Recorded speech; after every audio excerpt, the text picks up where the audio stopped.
নমস্কার, দেখছেন talk to Bangla. আমি অভিষেক রয়েছে আপনাদের সঙ্গে। এই মুহূর্তে যে খবর নিয়ে হকার উচ্ছেদ নিয়ে কিন্তু আবারও ধুমধুমার পশ্চিমবঙ্গের মেদিনীপুর জেলা এবং মেদিনীপুর জেলার শহরে কিন্তু হকার উচ্ছেদ নিয়ে প্রশাসনের সঙ্গে ধুমধুমার কাণ্ড বাঁধলো হকারদের এবং রাস্তার মাঝখানে তৃণমূল কংগ্রেসের পতাকা নিয়ে বিক্ষোভ।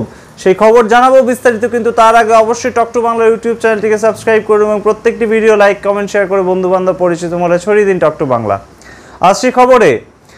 হকার উচ্ছেদ এবং সরকারি জায়গা দখল করে যে সমস্ত হকাররা এতদিন ধরে বিভিন্ন জায়গায় কলকাতা শহর সহ পশ্চিমবঙ্গের বিভিন্ন জেলায় যে হকারি করে এসছে এবং যে ব্যবসা তাদের দিন গুজরান করে এসেছে, সেই ব্যবসা কিন্তু এবারে বিভিন্ন জায়গায় প্রতিহত করছে প্রশাসন। এবং সেই জায়গা থেকে কিন্তু 24শে জুন 2024 মুখ্যমন্ত্রী মমতা বন্দ্যোপাধ্যায়ের যে নবান্ন থেকে বৈঠক করলেন এবং সেই বৈঠক থেকে কিন্তু তার কড়া নির্দেশ ছিল যে বিভিন্ন সরকারি জমি দখল করে হকাররা এবং বিভিন্ন ব্যবসায়ীরা কিন্তু বেআইনিভাবে তাদের ব্যবসা চালাচ্ছে, সেই সমস্ত ব্যবসায়ী এবং সেই সমস্ত হকারদের কিন্তু উচ্ছেদ করতে হবে এবং কোনো রাজনৈতিক রং না দেখে, এমনই কিন্তু নির্দেশ দিয়েছিলেন মুখ্যমন্ত্রী মমতা বন্দ্যোপাধ্যায়। তারপর থেকেই কিন্তু আমরা দেখলাম গত এক সপ্তাহ ধরে রাজ্যের বিভিন্ন জেলায় বিভিন্ন জায়গায় কিন্তু হকার উচ্ছেদ অভিযান হচ্ছে এবং স্বভাবতই হকাররা যারা এতদিন ধরে বিভিন্নভাবে ব্যবসা করছিলেন, ছোট থেকে মাঝারি ব্যবসা তারা করছিলেন এবং তাদের দিন গুজরান করছিলেন, সেই ব্যবসার ভিত্তিতেই সেই হকারদেরকে উঠিয়ে দেওয়ার ক্ষেত্রে কিন্তু বিভিন্ন জায়গায় বাধার মুখে পড়তে হয়েছে প্রশাসনকে। যেমন আমরা দেখিয়েছিলাম রামপুরহাটে রেলের জমিকে দখল করে যে সমস্ত হকাররা বসেছিল এতদিন, তাদেরকে তুলতে আসার ক্ষেত্রে কিন্তু হকাররা বাধা দেয় এবং বুলডোজার দখল করে নেয় প্রশাসনের কাছ থেকে। এবং সেই জায়গা থেকে কিন্তু আমরা দেখিয়েছিলাম হলদিয়া বন্দরের ছবিটাও একইভাবে কিন্তু হকার উচ্ছেদ করতে এলে এবং হলদিয়া বন্দরের যে বস্তি উচ্ছেদ করতে এলে কিন্তু সরকারি জায়গার ওপর থেকে বস্তি উচ্ছেদ করতে গেলে তাদেরকে বাধা দেওয়া হয় প্রশাসনকে এবং বাধা দেন খোদ তৃণমূল নেতা।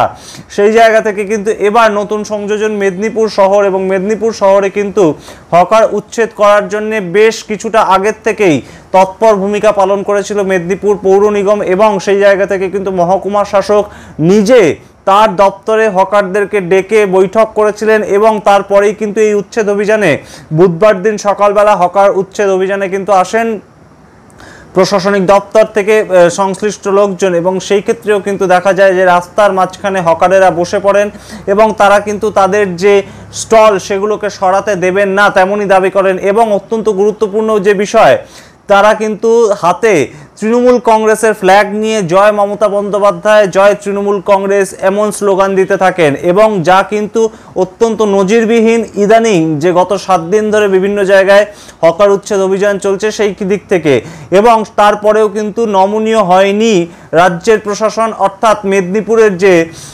জেলা প্রশাসন, এবং তিনি কিন্তু মহকুমা শাসক হিসেবে তার যে কঠোর ভূমিকা তিনি পালন করেছেন। এবং সেই ক্ষেত্রে কিন্তু মহকুমা শাসক মধুমিতা মুখোপাধ্যায় তিনি কিন্তু তার জায়গা থেকে অনড় ছিলেন এবং বেশ কিছুক্ষণ বিক্ষোভ দেখানোর পরে কিন্তু তিনি সরাসরি হকারদের উঠিয়ে দেন এবং সেই জায়গা থেকে রাস্তা ফাঁকা করার মাধ্যমে কিন্তু হকার উচ্ছেদ আপাতভাবে হয়ে যায়। এবং মহকুমা শাসক কিন্তু সংবাদ মাধ্যমের মুখোমুখি হয়ে এই দাবি করেন যে তাদেরকে আবার পুনর্বাসন দেওয়া হবে এবং যে জায়গায় থেকে তাদের স্টল তুলে দেওয়া হলো তার থেকে বেশি দূর নয়, 100 মিটার দূরত্বের মধ্যেই কিন্তু তাদেরকে আবারও পুনর্বাসন দেওয়া হবে একটি গলির মধ্যে। এবং সেই জায়গা থেকে কিন্তু বেশ কিছুটা ক্ষুব্ধ হকাররা, কারণ তারা বলছিল যে তারা এতদিন ধরে ব্যবসা করছিল খোলা রাস্তার ওপর, স্বভাবতই অনেক লোকের জনসমাগমের মাধ্যমেই কিন্তু তাদের ব্যবসা চাঙ্গা ছিল। সেই জায়গা থেকে কোথাও গিয়ে হয়তো তাদের যে প্রফিট সেটা হয়তো গলির ভেতর ব্যবসা করলে অতটা নাও হওয়ার সম্ভাবনা একটা থাকছে, কারণ রানিং কাস্টমারের একটা সমস্যা কিন্তু হতে পারে বলেই মনে করছে ওইখানকার হকাররা। অর্থাৎ মেদিনীপুর জেলার মেদিনীপুর শহরে হকার এবং প্রশাসনের মধ্যে যে বিবাদ তৈরি হয়েছিল তাতে কিন্তু বাড়তি মাত্রা পেয়েছিল যে হকারদের মুখে মমতা বন্দ্যোপাধ্যায়ের নাম করে জয়ের ধ্বনি, এবং তারপরেও কিন্তু নমনীয় হলো না প্রশাসন অর্থাৎ মহকুমা শাসক মধুমিতা মুখার্জি। কিন্তু তার জায়গায় অনড় থেকেই তার উপর বহাল হওয়া যে সরকারি দায়িত্ব তা তিনি কঠোরভাবে পালন করলেন।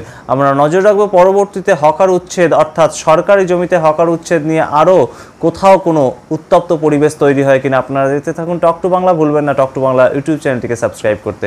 ধন্যবাদ।